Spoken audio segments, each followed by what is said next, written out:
Ang susunod na programa ay nagpapatuloy dahil sa ating mga partners and supporters ng Greg Durante Ministry.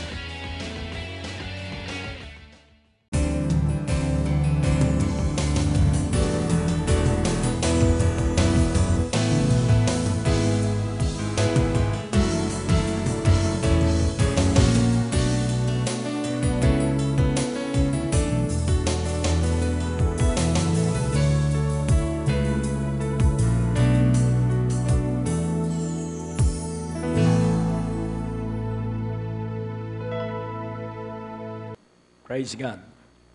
So, sa Habakkuk 2:14, Habakkuk 2:14, dito po ay isiniwalat ng Diyos kay Habakkuk kung ano ang mangyayari. For the earth shall be filled with the knowledge of the glory of the Lord as the waters cover the sea. So the earth, the knowledge, and the waters. Ang lupa, ang kaalaman, ang luwalhati, ang Panginoon, ang mga tubig. So, pag in-underline mo po, the earths, the knowledge, the glory, the Lord, the waters. At sa Isaiah 11:9, Isaiah 11:9, makikita rin po natin yung pahayag kay Isaiah sapagkat ito pong si Habakkuk, si Isaiah, si Jeremiah at si Ezekiel, sila po ay magkakasama. They shall not hurt nor destroy in all my holy mountain. For the earth shall be full of the knowledge of the Lord as the waters cover the sea. Kaya kung papansinin po natin dito, na merong isang lugar na ligtas. At ang sabi rito, my holy mountain. In all my holy mountain. Kaya kung titingnan po natin yung my holy mountain, yun po yung mga lugar na kung saan ang mga Israelita ay nagtatayo ng altar o dambana.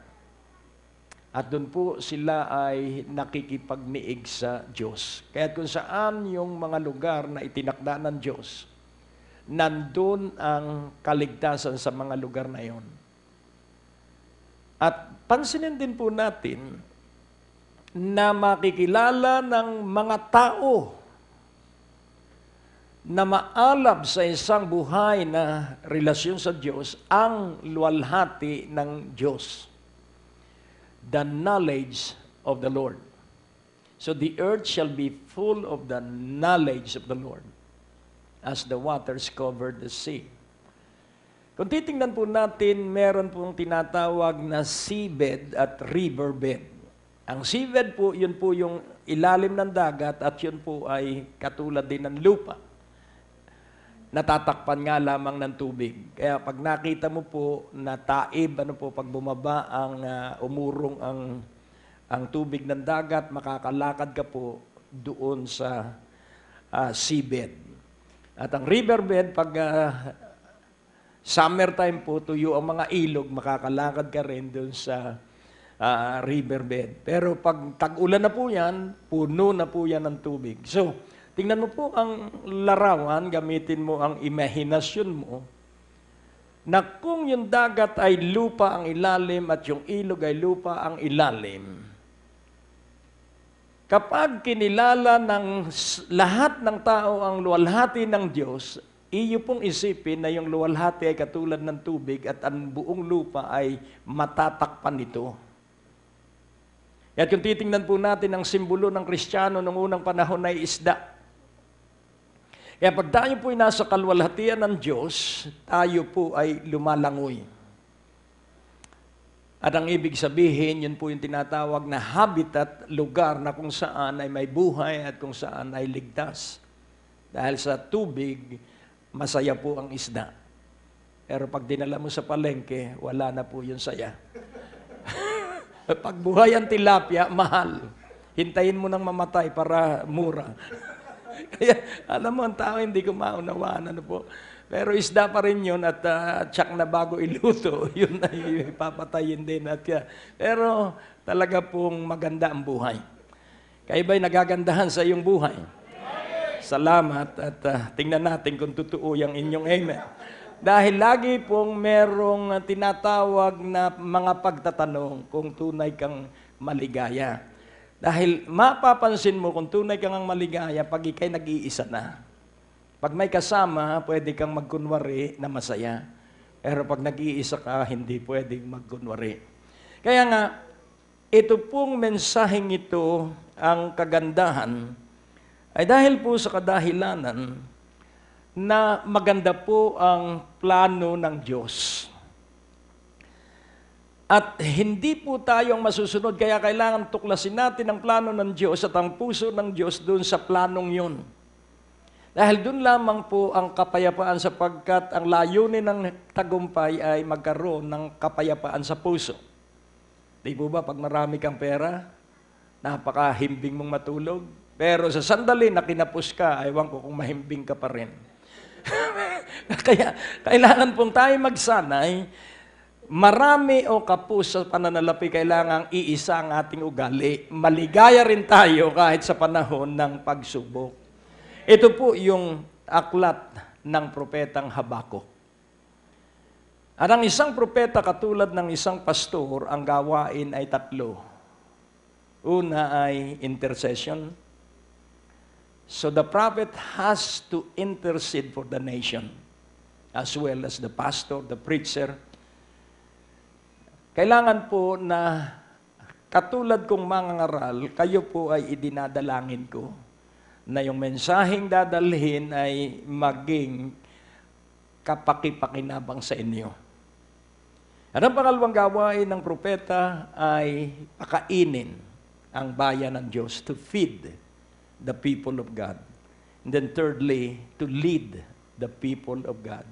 So intercession, feeding, and leading. At kung titingnan po natin, tiyak po ang buhay. Na ito ay maganda, na ito ay pinagpala dahil kung titingnan po natin, ibinigay ng Diyos ang utos kung paano na ang saserdote ay pagpapalain ng bayan ng Diyos. Kaya ang titulo po ng mensahe, Mirror of the Future. Salamin ng hinaharap. Kailangan makita mo po ang hinaharap sapagkat pag nakatingin ka ay sa pangkasalukuyan, hindi mo maunawa kung ano ang nandun sa kinabukasan. Bagamat hindi natin maunawa pero tayo po ay mabibigyan ng mga palatandaan. Mismo ang Panginoon ay nagsabi ng pagbabalik niya ay walang nakatitiyak ng araw o oras pero may mga palatandaan na magbibigay ng katunayan ng nalalapit niyang pagbabalik. Kaya't unawain nating mabuti, mirror of the future. Salamin ng hinaharap o ng kinabukasan. Kung titingnan po natin ang buhay ng tao, magkakaibigan ang lalaki at babae at magpapakasal. Magkakaanak at yung kanilang mga anak ganun din, magkakapamilya. Mamamatay si lolo at si lola at may panibagong lolo at lola. Kaya kung titingnan po natin, walang hindi mamamatay, yan po ay salit-saling lahi. Pero iisa ang layunin ng tao. Mabuhay na maligaya. Pero ano nga ba ang paraan para mabuhay ng maligaya? Sinubukan ito ng maraming tao. Pero bakit ang napakaraming nagsusuicide ay yung mga maraming pera? Dahil sila'y bigo doon sa kanilang hinanap na kaligayahan. Kaya kailangang hindi tayo mabigo, kailangang ating iayos ang ating paghahanap ng kaligayahan at dalhin natin ay sa tunay na pinanggagalingan ng kaligayahan. Yung totoo na kaligayahan. At ang kaligayahan ay magmumula lamang ay sa Diyos sapagkat sa bawat araw, kailangan pong nasa kapayapaan tayo sa harapan ng Diyos. Sabi nga ni Jacob, I will not let you go unless you bless me. Hindi kita bibitawan hanggat hindi mo ako pinagpapala. Si Jabez na bigong-bigo, ang sabi niya, kung ako lamang ipagpapalain mo ng napakalaking kayamanan. So pansinin po natin, bakit nila hinangad? Bakit hinangad ni Jacob ang pagpapala ng Diyos? Bakit hinangad ni Jabez na siya ipagpalain ng kayamanan? Hindi po para sa kanya sarili. Para po sa Diyos. Para po maipagpatuloy ng Diyos ang kanyang plano sa pamamagitan ng kanilang buhay. Dahil ikaw at ako may personal na assignment. Pag natuklasan mo yung personal assignment mo, yun pong luwalhati ng Diyos ay laging sasama sa inyo. Nakita ninyo yung advertisement na laging presko ang pakiramdam na parang inuulan siya kahit saan siya pumunta. Ganon po yung larawan. Gamitin mo po ang iyong imahinasyon. Ganon po ang larawan ng luwalhati ng Diyos. Kahit saan po tayo pumaroon, tayo may kapanatagan at kapayapaan. Yung stress po ay dahilan na ang tao po ay idaraan lahat sa pagsubok. At sa marami pong paraan ng Diyos ng pagsubok, meron pong 3 na madalas na ginagawa ng Diyos para patatagin ang kanyang bayan. Ano po itong 3 uri ng pagsubok? Number 1 is the test of distance. Ano po yung test of distance? Ito po ay, akala natin napakalayo ng Diyos, pero ang Diyos po kasinlapit lamang ng ating labi. At ang langit kasinlapit lamang ng ating pagsunod. Kaya kung bukang bibig natin, yun pong word na colloquy, C-O-L-L-O-Q-U-Y, yun po ay conversation with God. So, if you converse with God, at ito po ang book of Habakkuk, ito po ay pakikipag-usap ni Habakkuk sa Diyos. At tayo po ay marunong makipag-usap sa Diyos. At katulad ni Habakkuk, siya po ay nagrireklamo sa Diyos. Ang kanyang pakikipag-usap, bakit? Mali ka yata, o Diyos. Katulad rin po ng book of Job. Ito po, yung 37 chapters ay tungkol po sa pagpapaliwanag kung sino ang Diyos at kung ano ang Diyos. At mali ang patutuo ng 3 kaibigan ni Job. Dahil siguro, hindi nila alam ang salita ng Diyos. Kaya kailangan kilala natin ang Diyos dahil yun ang dahilan, unang dahilan kung bakit tayo linikha ng Diyos para makilala natin ang Diyos at ibigin ng Diyos na umibig sa atin at patuloy na umiibig. Kaya nga po ating unawaing mabuti, iniutos ng Diyos kay Moses na utusan si Aaron na walang gagawin ng pare kundi basbasan ang buong Israel ng pagpapala. At ito po'y maliwanag sa Book of Numbers, chapter 6, verse 22. Iniutos ng Diyos kay Moses, nais ko pong inyong makita bago tayo talagang pumunta doon sa sentro ng mensahe tungkol sa darating na hinaharap dahil yung 2:14 ng Habakkuk ay prophetic. Pero hindi po yun mangyayari sa panahon niya at maging sa panahon natin. Hindi po. Pero ang titingnan natin ay yung katotohanan na makukuha natin dun sa prophecy na yon. And the Lord spake unto Moses saying, verse 23, Speak unto Aaron and unto his sons, saying, On this wise you shall bless the children of Israel, saying unto them. So, sa ganitong karunungan, pagpapalain ninyo ang mga anak ni Israel, sasabihin ninyo sa kanila. So, si Aaron po ito. At ang sabi po sa verse 24, The Lord bless thee and keep thee. So, pansinin po natin yung colon. Ito po yung pinakang tampok na pinakamahalaga. Na pagpalain kayo ng Diyos at kayo ay ipaglaban ng Diyos, na kayo ay protektahan ng Diyos, na kayo ay pagpalain ng Diyos, na kayo ay paboran ng Diyos. Yun po yung verse 24. Kaya't kung sasabihin mo, kung ikay tatay, sabihin mo sa iyong asawa bago ka pumunta ng opisina, pagpalain ka ng Panginoon. Kung hindi man na ninyo nasasabi ito, idalangin mo siya ng lihim. Ialay mo sila ng lihim.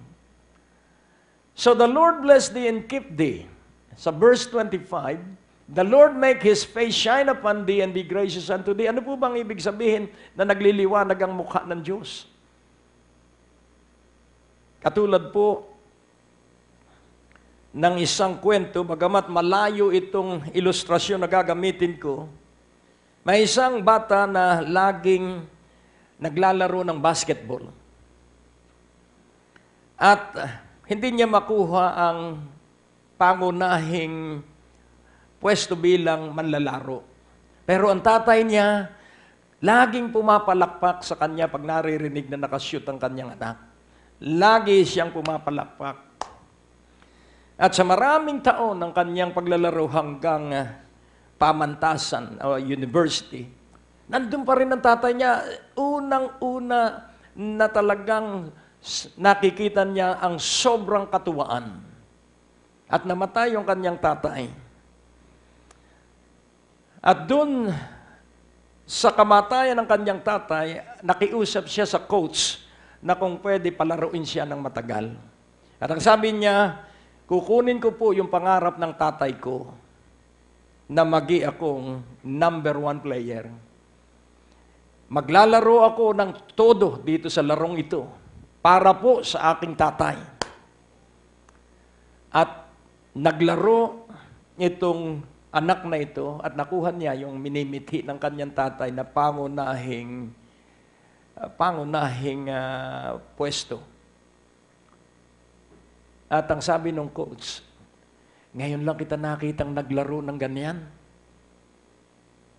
Nung mga nakaraang mga taon, hindi ganyan ikaw maglaro. Bakit napakatindi ng laro mo ngayon? Nung buhay po ang tatay ko, siya po'y pumapalakpak pag naririnig yung pangalan ko. Pero ngayon pong patay na ang tatay ko, kita na niya ako dahil nung buhay siya, bulag siya. Kaya ginawa ko ang the best para sa kanya. Kaya ba'y naniniwala na pag namatay ang isang Kristiyano, siya ay buhay? Amen. Praise God sa mga naniniwala. Totoo po yun. Dahil sabi ng Panginoon doon sa kanan, sa kanyang kanan sa krus, mula ngayon, isasama kita sa paraiso. Kaya nga, kung atin pong unawain, huwag kang malilito sa Biblia sapagkat ang lumang tipan, sila ay ang hagip ng kanilang pangunawa sa hinaharap ay hanggang libingan lang siya. Kaya kung babasahin mo ang Salmo, hanggang libingan sila, hanggang pansyon. Pero tandaan po natin sa bagong tipan, si Jesucristo ay hindi nasakop ng kamatayan. Hello? Kaya kung si Jesucristo hindi nasakop ng kamatayan, ang lahat ng nakay Kristo habang nabubuhay, hindi rin sakop ng kamatayan. Kaya sabi ng 1 Corinthians 15, ano po ang sabi ron sa verse 54? Tingnan nga po natin, at para maunawaan ninyo na kailangang lumaro ka habang ikay nabubuhay. Amen? So when this corruptible shall have put on incorruption, and this mortal shall have put on immortality, then shall be brought to pass the saying that is written, death is swallowed up in victory. So, ang huling kaaway ng tao ay ang kamatayan, at yung kamatayan ay tinalo ng Panginoong Hesukristo. Kaya sabi ni Apostol Pablo, to live is Christ, to die is gain. Pag nabuhay si Kristo sa iyo habang ikay buhay, kapag tayo'y namatay, makikinabang tayo. Why? Dahil yung ating katawan ay papalitan ng bagong katawan na hindi na nasisira. Kaya pagtiyagaan mo na kung nakumikirot ang tuhod mo, pagtiyagaan mo na mga ilang panahon na lang. At papalitan ka ng isang katawang walang rayuma, walang gout, walang sakit. Gawin mo na ito ngayon at ikay magsimulang magdiwang sa Panginoon at pag-alamin mo na ang relasyon mo sa Diyos. At dito sa Book of Habakkuk, ipinakita rito ang isang propetang negatibo. Sarcastic. Katulad ng maraming Kristiyano.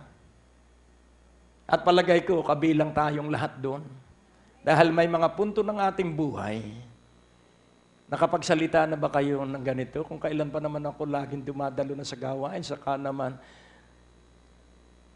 Ang kasangkapan po ng dyablo sa buong panahon nang ang dyablo ay matalo doon sa krus sa Kalbaryo, his main strategy is deception. Deception. Lahat naman tayo ay anak ng Diyos. That is deception. Ang mga anak lang po ng Diyos ay yung na-born again. Hindi po lahat ng tao ay anak ng Diyos. Mabait naman ang Diyos. Opo, mabait ang Diyos. Pero mabagsik din siya. Kailangan hindi po tayo malinlang. Kailangan lumakad po tayo sa liwanag ng salita ng Diyos. Kaya nga, ang sabi ni Pedro, magtatalaga kami ng 7 mga banal na lalaki na maglilingkod sa pagbibigay sa inyo ng pagkain. At kami naman, kami ay tututok sa salita ng Diyos at sa panalangin. Sapagkat ang kailangan ng lahat ay merong nananalangin sa inyo.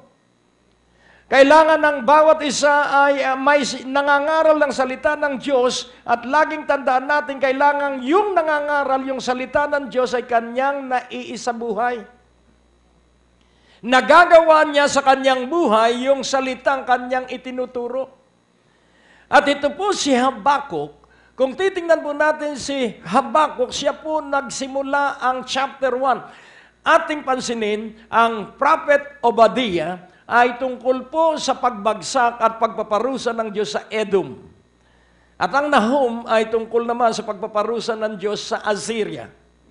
So ito pong book of Habakkuk is about the destiny of Babylon Empire. Babylonian Empire. So ito po ay nakatutok dun sa pagpaparusa. Kung papansinin po natin, si Jonah ay nagtatampo sa Diyos. Bakit ba ililigtas ng Diyos ang buktot na Assyria, ang Nineveh? Bakit? Para po sa pagpapatuloy ng programang ito, kailangan po namin ang inyong panalangin at pinansyal na suporta. Sa bawat kaloob ng inyong ipapadala, anuman ang halaga, bibigyan po namin kayo ng anointing oil bilang pasasalamat sa inyong pagtulong at pagsuporta sa Greg Durante Ministries. Nakagagalak at nakakatuwa na maalaala ang kagandahan ng Diyos. Sapagkat ang sama-sama nating pagkakaisa at pagkakasundo ang siyang dahilan ng tagumpay ng gawain upang ang Prayer Mountain at ang Prayer and Worship Building ay ating maitayo. At kita natin sa screen ang larawan na naabot na natin sa ating construction. At ito ay muling nangangailangan pa ng karagdagang salapi upang ito ay ating matapos.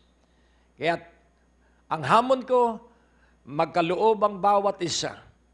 At kung kaya mong magkaloob ng halaga na sa iyong paniniwala ay makaluluwalhati at makalulugod sa Panginoon, halaga na hindi mo pa naisa sa gawa at hindi mo pa na ipagkaloob kailan paman.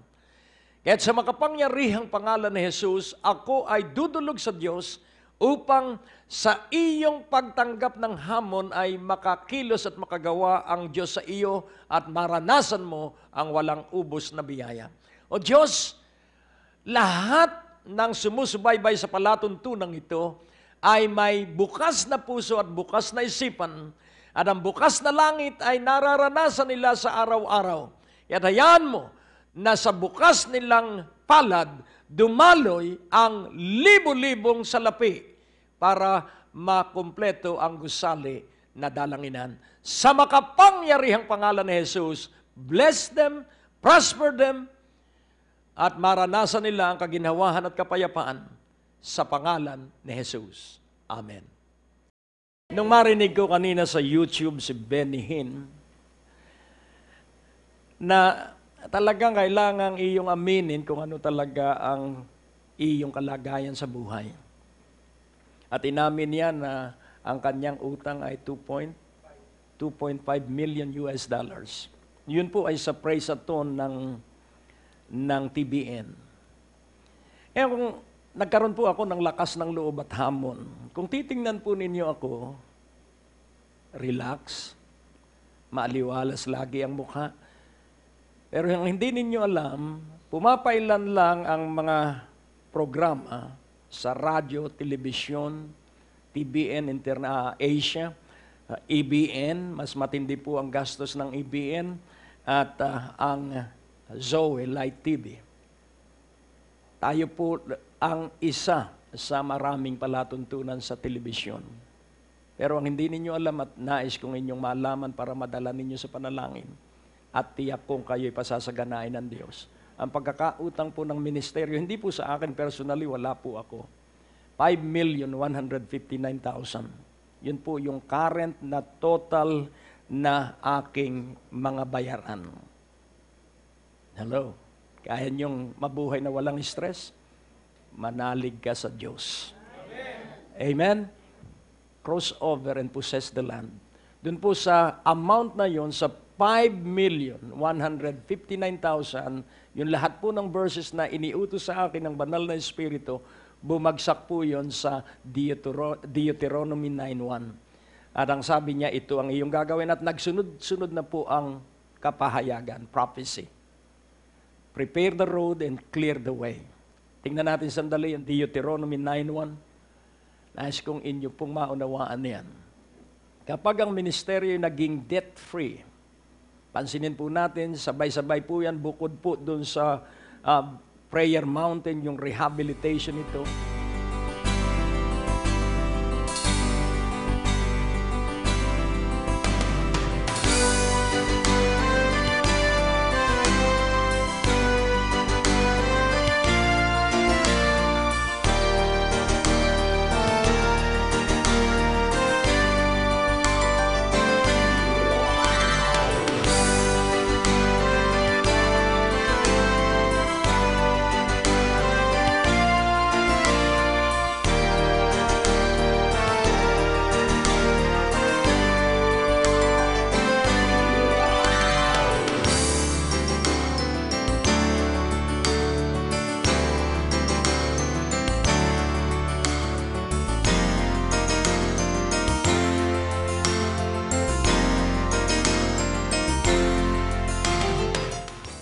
Ang natapos na palatuntunan ay nagpapatuloy dahil sa inyong mga pinansyal na kaloob na ibinibigay sa Greg Durante Ministries.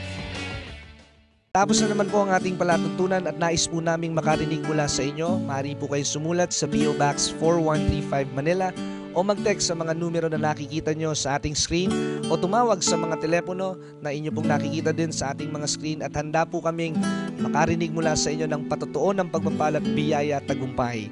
At kung kayo po ay napagpala sa palatuntunan ito, maaari nyo pong ipadala ang inyong mga kaloob sa iba't ibang sangay ng Bangko de Oro sa buong Pilipinas at maihatid ang mabuting balita sa lahat ng panig ng bansang Pilipinas. At kung kayo po ay wala pang dinadaluhang panlingguhang gawain, inaanyayahan po namin kayo sa second floor, Medicare Building, Ortigas Avenue, Green Hills, San Juan, alas 9:30 ng umaga at alas 4:30 ng hapon. Lahat po ay welcome sa gawain ito. At tuwing araw ng Biyernes, meron po tayong Night of Revival sa ganap na alas 6 ng gabi dito rin po sa Green Hills, San Juan. Magsama-sama tayo sa palatuntunan ito sa ganito rin pong oras at patuloy ninyong maranasan ang biyaya at kasapatan ng ating Panginoon, and it's always a great day to live.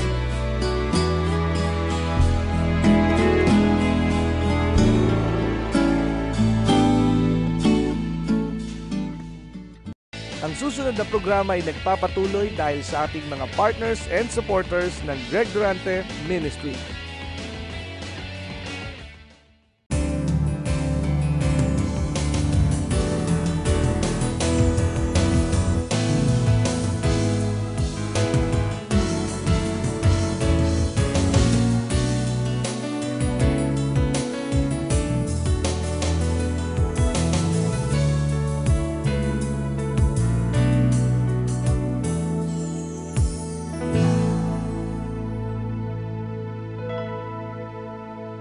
napakasama ng hari ng Assyria, napakasama ng mga tao sa Nineveh. Bakit ililigtas ng Diyos?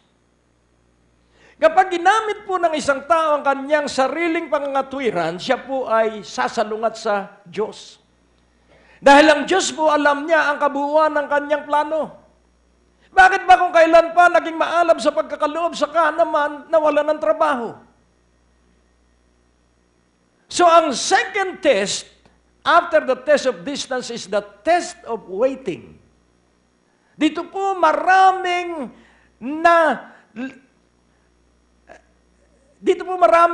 napipilay. Dahil hindi sila makapaghintay. Ano ba kung 26 years na yung pangarap mo na hindi pa nangyayari? Meron 26 years and 5 days. At yun ay mangyayari sapagkat ang pangako ng Diyos kailanman ay hindi niya pipigilan sa takdang panahon nito. So it is always time and purpose. Pagtakdang oras, yung layunin ng Diyos ay kanyang gagawin sapagkat ang Diyos, ang kanyang kalikasan, siyang nagsimula ng mabuti at tatapusin niya yung kanyang pinasimulan. Siya na author and finisher of faith, siya rin ang magpapaganda ng ating pananalig. Kaya, hinuhubog niya tayo sa isang uri ng pamumuhay na hindi pa bago-bago. Ngayon, atin pong unawain that yun pong ikatlo, yung test of fire. Kaya nga sabi ng Panginoon, nung sabihin ng nanay ng kambal na si John at si James, sabi ng nanay, pwede po bang sa pagluklok mo sa iyong paghahari, pwede po ba itong kambal ko ay ang isa nasa kaliwa at nasa kanan? At ang sabi ng Panginoon, kaya ba nilang malagpasan ang baptism of fire? Ano po yung baptism of fire? Pag sinabi pong baptism, ito po'y paglublob. Ano naman po yung fire? Nangyayari ba yun sa ating buhay? Opo. Kaya kung titingnan mo po itong fire, test of fire, minsan tinanong ng isang pastor kung paano makikilala na ang ginto ay ginto. Sabi niya, simple lang. Ang ginto, pag dinaan mo sa apoy, hindi nawawala ang kulay. Nananatili yung kulay na ginto. Pero pag ibang metal, nagbabago ang kulay. Siya nga naman po, tingnan mo, yung mga pundido, ano po, yung bakal. Umiitim pero ang ginto lalong tumitingkad yung kulay dilaw. Kaya kung titingnan po natin, the test of fire is this. At ikaw ay nasa test of fire sa panahon na kapos ka ng pera. Kapag naaburido ka at sinisi mo ang Diyos, hindi mo naipasa ang fire, test of fire.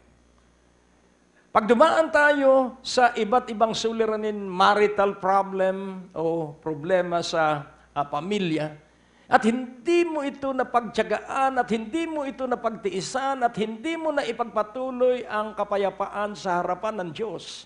Dahil napakaliwanag po ng Biblia, ituring mong kagalakan kapag dumaraan ka ng iba't ibang pagsubok. At ang sabi rin ng Diyos kay Pedro, ang sabi ron ng Panginoon, huwag mong ipagtaka kung dumaraan ka sa maaapoy na pagsubok, sapagkat sinusubukan lamang ang iyong pananalig. Do not think it is strange when you pass through fiery trials, because that is designed to test your faith. So ano po ba ang faith? Paniniwala na tapat ang Diyos at hindi ka nag-aalinlangan. May pera ko o wala, nagtitiwala ka na tapat ang Diyos. Amen? May kirot ang iyong katawan. Naniniwala ka na tapat ang Diyos at ikaw ay pinagaling at ang salita niya ay katotohanan. Yun po ang pagpasa sa test of fire. Kaya nga, kung ating uunawain, mirror of the future, ito po ay prophecy about the millennial reign of Jesus Christ. Magaganap lamang po yung Habakkuk 2:14 at Isaiah 11:9 sa panahon po ng millennium. At ito po ay maliwanag. Tingnan nga natin, silipin ang Revelation. Sa Revelation 11:15. Tingnan nga po natin kung ano ang mangyayari. 20. Sa verse 1, Revelation 20 verse 1. Tingnan po natin. And I saw an angel come down from heaven having the key of the bottomless pit and a great chain in his hand. Atin pong i-move ng mabilis sa verse 10. Tingnan natin kung nandun yung millennial reign. And the devil that deceived them was cast into the lake of fire and brimstone, where the beast of the false prophets are, and shall be tormented day and night forever and ever. So, magtatapos po ang gawain ng dyablo. Kaya kailangang lagi kang makapagtagumpay. Dahil yung millennial reign ay ito po'y tiniyak. Tiniyak po ng Biblia na ang Panginoon ay maghahari pagdating ng 1,000 taon. At maralaman natin sa Zechariah 49,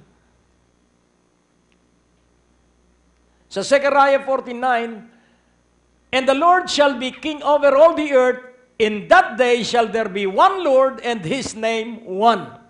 So ito po yung millennial reign. Ito po yung paghahari ng Panginoon pagkatapos po nung lahat na dapat matapos sa plano ng Diyos.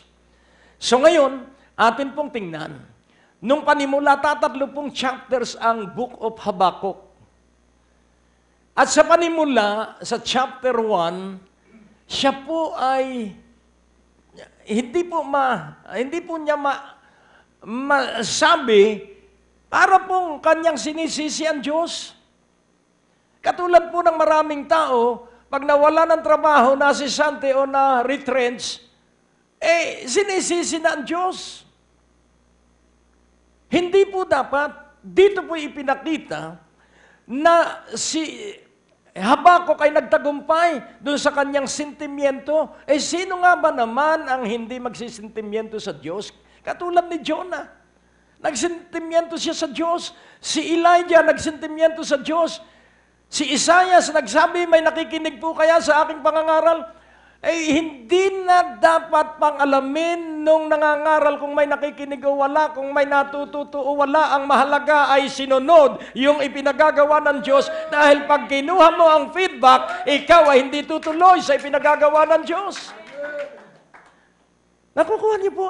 Kaya nga, unawain natin ang utos ay mangaral. Di mangaral ka ng mangaral. Ako'y pangaral ng pangaral. Pag sinabing ikaw ay maghanap buhay, gawin mo, maghanap buhay ka ng maghanap buhay. Pero wag mo kalilimutan ng Diyos na nagbibigay ng hanap buhay.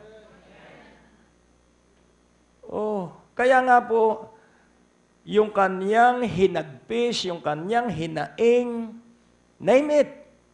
Kaya nga po sa simbahan, marami po ang nasa bitterness. Marami po ang hindi makalimot sa nakaraan. Ang dahilan, hindi po sila makapagpatawad. At ang pinakamasakit pong hindi napapatawad ng isang tao ay ang kanyang sarili. Kaya pag laging naalaala mo yung kabiguan mo 5 years ago, hindi mo pa napapatawad ang iyong sarili. Dapat tapusin mo na yon at iyong pasimula ng panibagong yugto ng iyong buhay, sapagkat yun ay nakaraan na. Alisin mo. Kaya nga, pag sumakay ka ng eroplano ngayon, travel light. Ibig sabihin, pag wala kang masyadong kargada, may discount ka. Kaya nga, ating unawaing mabuti, huwag kang maglakbay na marami kang pabigat. Alisin mo yung mga nagpapabigat sa'yo. Maaring ito ay kaibigan, alisin mo yon. Ang tunay pong kaibigan ganito. Ang isang tunay na kaibigan nagpapaunlad sa iyong isipan. Pero pag ang iyong kaibigan ay pinapagod ang isipan mo at hinahaddan ka ng mga chismis, hinahaddan ka ng mga kabiguan, pwede mo siyang payuhan, pero baka ikaw doon sa kabigatan niya ay malugmok na rin dahil puro kabigatan na ng 10 mong kaibigan ang dala-dala mo sa iyong isipan. You have to unload. At tingnan mo ang isang magandang relasyon. Pag laging malungkutin yung kasama mo na kayo'y kumakain na sa gitna ng steak, at malungkot pa rin, aba, ipayuhan mo siya, sabihin mo, hindi ka magandang kaibigan. Lagi kang malungkot. Nakukuha nyo?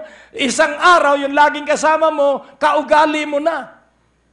Mahal natin sila, pero wag mong hayaan. Ayaw nilang umunlad, iwan mo sila dahil gusto mong umunlad. Nakukuha niyo po? Leave those people behind, those who don't desire to succeed. Dahil mahihirapan ka po. Mabibigatan ka po. Hindi ka naman Diyos, hindi mo naman siya matutulungan ng buo. Mabibigyan mo siyang 500 o 1,000, pero hindi ka nauulit sa ika-5, 1,000. Kailangan mo rin yon. Hindi ka Diyos.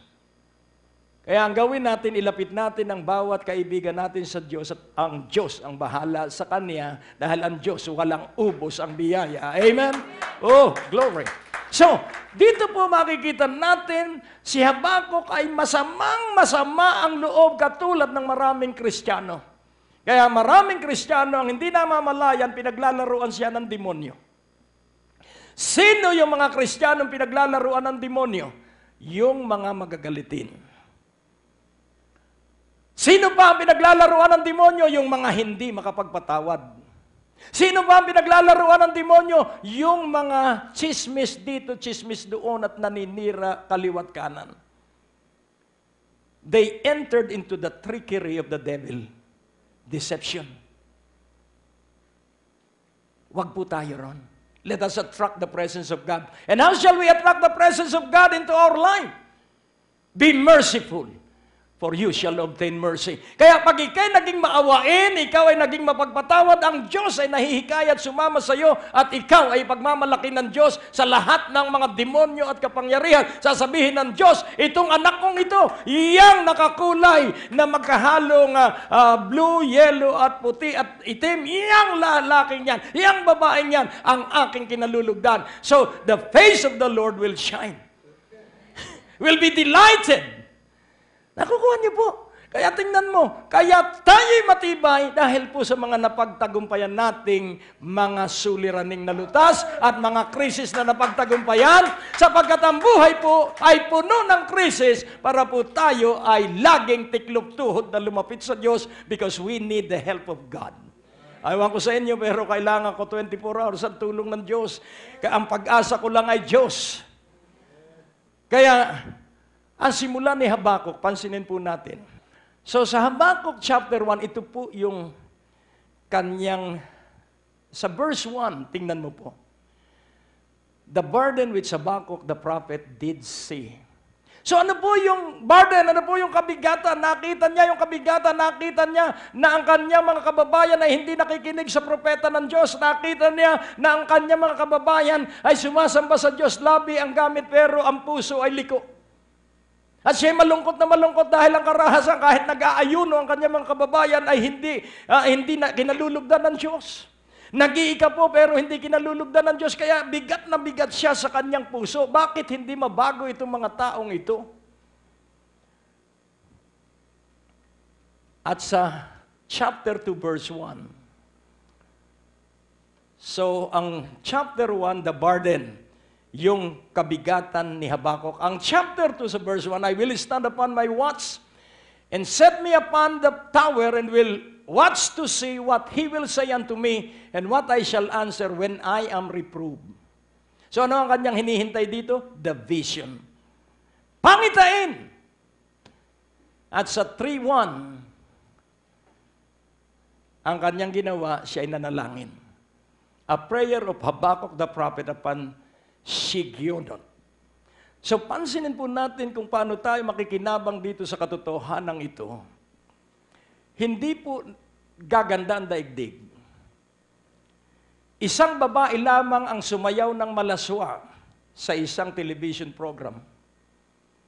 Yun pong demonyo ng kalaswaan ay kakalat sa lahat ng nanood. Hello? Ang tawag po doon, transference of the spirit. Isang bakla lang ang ipalabas sa telebisyon na tama yung kanyang ginagawang nakikipag-lips to lips sa lalaki, yun pong demonic spirit of lesbianism and gay demon spirit. Kakalat po yun sa lahat ng lugar na ito ay napanood. Kaya tingnan mo po, dumarami ang bakla. Bakit? Dahil doon sa demon spirit ng kabaklaan. Praise God. Kaya kailangan po ang panalangin. Kaya katulad ni Habakuk, nagkaroon siya ng pasanin, nagkaroon siya ng kabigatan at yung pasanin at kabigatan yon, siya lumapit sa Diyos dahil ayaw niya na hatulan ang Diyos. Ayaw niya na ang Diyos ay kanyang sabihan na parang hindi tama ang iyong ginagawa at kamuntik na niyang gawin yon na pagsabihan ng Diyos, mali yata ang iyong ginagawa dahil ang tao ang iniisip ay yung kanyang para sa sarili. Ang paghatol ng tao ay yung para sa kanyang sarili. Pero ang paghatol ng Diyos ay para sa kanyang plano at kalooban. At ang plano at kalooban ng Diyos ay magpawalang hanggan. Ang kayang isipin ng tao ay yun sa kanya lamang panahon. Kaya nagsisi si Habakuk nung ipakita ng Diyos ang pangitain. So, yung burden niya ay naging magaan nung ipakita ng Diyos na gagamitin ng Diyos ang Babylonia para parusahan ang kanyang bayan na nagtataksil sa kanya at ipinakita ng Diyos na pagkatapos ng 70 taon, kayo ay aking aalagaan at muli pagpapalain ko kayo. Muli ang pabor ko ay lulukob sa inyo. Yun po, the glory of the Lord shall cover the earth like the sea that cover, like the waters that cover the sea. Kaya nga kung atin pong titingnan, paano mo ito magagamit sa iyong sariling buhay, sa iyong sariling pamilya, sa iyong sariling bahay? Kapag nakita mo ang pasanin ng iyong pamilya, pag nakita mo ang pasanin mo sa personal mong buhay, yun pong theophany, another word. So, conversation with God and then theophany, ipakikita ng Diyos yung kanyang literal na pagbabalik sa pangitain. So, the vision will make you strong. Kapag nakita mo na ang lahat ng kahirapan, ng lahat ng mga tiising ating tiniis, ng lahat ng sakit na ating pinagtiisan, nakita natin na ang kapalit nun ay kagalingan, ang kapalit nun ay pabor, ang kapalit nun ay biyaya, at ang kapalit nun ay kaligayahan ng mukha ng Diyos. Ay dadalangin ka na. At magdidiwang ka na sa Diyos. So the glory is, sa salitang Grego, Hebrews po ay kabod. Pero ang pronunciation po ay kaubaw. K-A-W-B-A-W. Kaubaw. Pero kabod po yun. Ang K-A-B-O-D sa Tagalog pronunciation. Kaubaw. Nang ibig sabihin, the glory of the Lord. It shall cover the earth as the water cover the sea. Ito po yung makapangyarihang presensya ng Diyos sapagkat ang pabor niya ay kanyang pakikilusin. Gusto mong ang buhay mo't bahay mo at hanap buhay mo't negosyo mo ay takpan ng luwalhati ng Diyos? Ito po ang ginawa ni Habakuk. Sa 3:18, dito po tayo magtatapos. Dahil ikaw at ako ay mahal na mahal ng Diyos, kaya ibinigay niya ang kanyang pag-ibig, ang kanyang anak. Yet I will rejoice in the Lord, I will joy in the God of my salvation. Ba't nag-iba yata ang tema? Sarcastic siya doon sa chapter 1 at tahimik siya sa chapter 2 at sa chapter 3. So, nagsimula po yun ay sa pagtatanong ng hindi magagandang katanungan sa Diyos at nauwi po yun sa malalim na banal na pakikipag-ibigan sa Diyos. Yet I will rejoice in the Lord, I will joy in the God of my salvation. Sa kabila po ng kanyang mga pagtatanong sa Diyos, sa kabila po nung nakita niyang pagpaparusang gagawin ng Diyos sa kanilang bayan, ang sabi niya at siya nagpasya, I will rejoice in the Lord, I will joy in the God of my salvation. Ako'y magagalak sa aking Panginoon at ang aking galak ay sa Diyos ng aking kaligtasan. At ano po ang sabi sa verse 17, ano ang kanyang ikagagalak? Although the fig tree shall not blossom, neither shall fruit be in the vines. The labor of the olive shall fail, and the field shall yield no meat. The flock shall be cut off from the fold, and there shall be no herd in the stalls. Ang ibig mo sabihin, ang sabi Ito po yung pagsisimula ng kanyang intimate, deep relationship of love with the Lord. Ang sabi niya, kahit magtagutom, kahit mawala na ang mga bunga ng mga igos at ng mga puno na nagbibigay ng prutas, kahit na mawala at mamatay ang mga baka sa kulungan. Ano po ang sabi niya sa verse 18? Yet I will rejoice in the Lord, I will joy in the God of my salvation. So ano po ang aral dito? Kay Jesucristo tayo ligtas, kay Jesucristo higit pa tayo sa mananagumpay, sa Jesucristong nasa atin ay higit na mas makapangyarihan kaysa kay Satanas at sa mga demonyong nasa ating paligid. So ano ang ating gagawin? Magalak tayo sa Panginoon kahit hindi natin maintindihan kung ano ang nangyayari, kahit nababalam ang ating kasaganaan, kahit nababalam ang ating kontrata, kahit nababalam ang alinman sa ating buhay, magalak tayo sa Panginoon. Inuulit ko, magalak tayo sa Panginoon sapagkat alam ng Diyos ang kanyang ginagawa, alam ng Diyos ang kanyang pangako, at ibubuhos niya ang mga pagpapala, biyaya, pabor, saan ka man pamunta, kalulugdan ka ng Diyos. Sila'y nagugutom, ikay hindi. Sila'y nang lilimahit, ikaw ay lalagyan ng Diyos ng kagandahan. Amen? Ikaw ay lalagyan ng Diyos ng kalakasan. Kaya mula ngayon, kunin natin ang aralin. Magalak tayo sa Panginoon. Amen? Inuulit ko, magalak tayo sa Panginoon. Hallelujah! At ang Diyos ay magdiriwang sa iyo at sa akin. Manalangin tayo. Huwag mong ipakitang may problema ka. Lunurin mo ng iyong pagngiti ang mga badya ng anumang panghihina at pagdududa. Ngumiti ka lang. At pag nag-iisa ka na, humalakak na para kang nababaliw.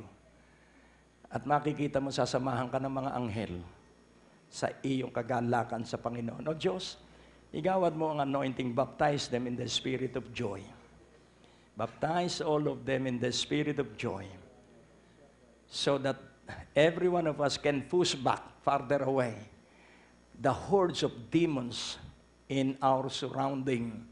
Yung hukbo ng mga demonyo ay aming itutulak palayo sa Pilipinas sa pamamagitan ng anointing at baptism of the anointing of joy. Hallelujah! In the mighty name of Jesus, receive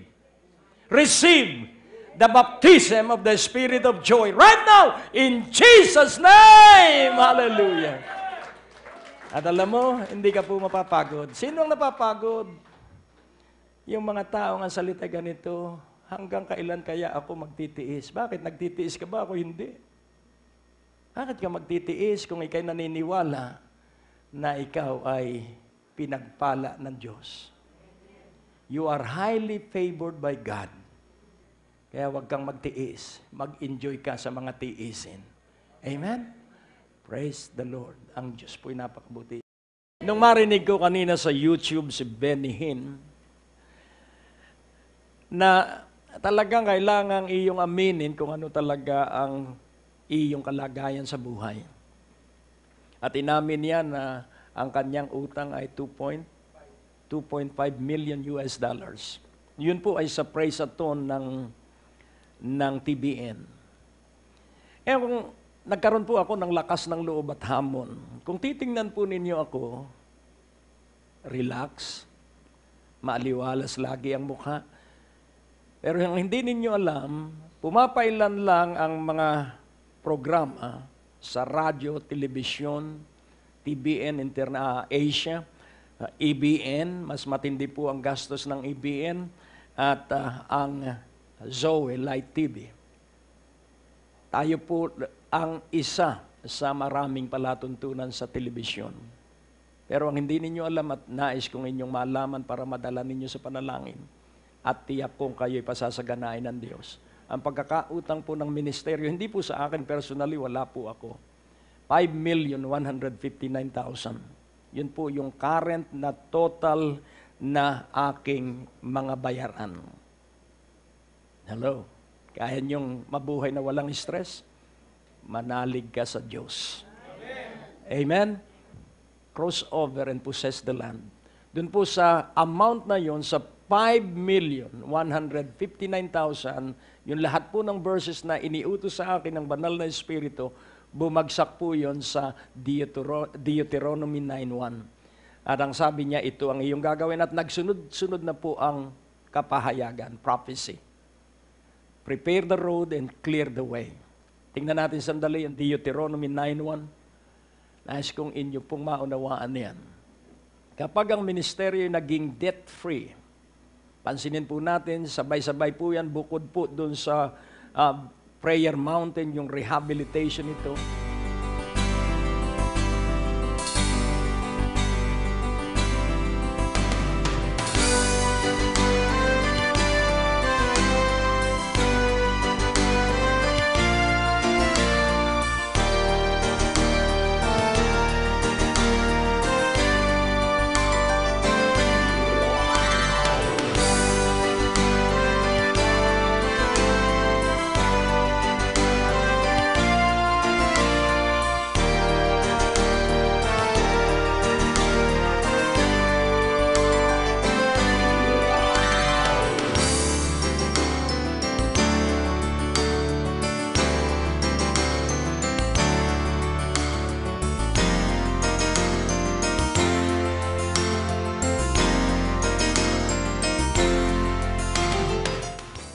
Ang natapos na palatuntunan ay nagpapatuloy dahil sa inyong mga pinansyal na kaloob na ibinibigay sa Greg Durante Ministries.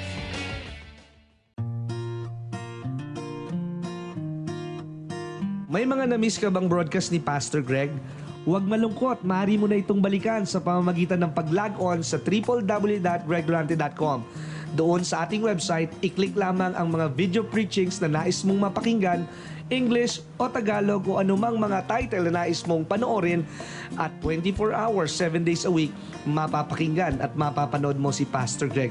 Naniniwala kami na sa pakikinig ng salita ng Diyos, nandoon ang paglago at pag-unlad ng inyong mga buhay at mararanasan ninyo ang biyaya ng ating Panginoon.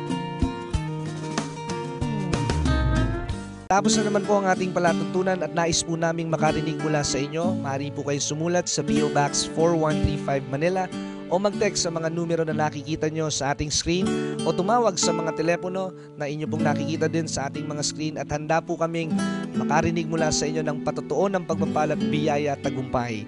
At kung kayo po ay napagpala sa palatuntunan ito, maaari nyo pong ipadala ang inyong mga kaloob sa iba't ibang sangay ng Bangko de Oro sa buong Pilipinas at maihatid ang mabuting balita sa lahat ng panig ng bansang Pilipinas. At kung kayo po ay wala pang dinadaluhang panlingguhang gawain, inaanyayahan po namin kayo sa second floor, Medicare Building, Ortigas Avenue, Green Hills, San Juan, alas 9:30 ng umaga at alas 4:30 ng hapon. Lahat po ay welcome sa gawain ito. At tuwing araw ng Biyernes, meron po tayong Night of Revival sa ganap na alas 6 ng gabi dito rin po sa Green Hills, San Juan. Magsama-sama tayo sa palatuntunan ito sa ganito rin pong oras at patuloy ninyong maranasan ang biyaya at kasapatan ng ating Panginoon, and it's always a great day to live.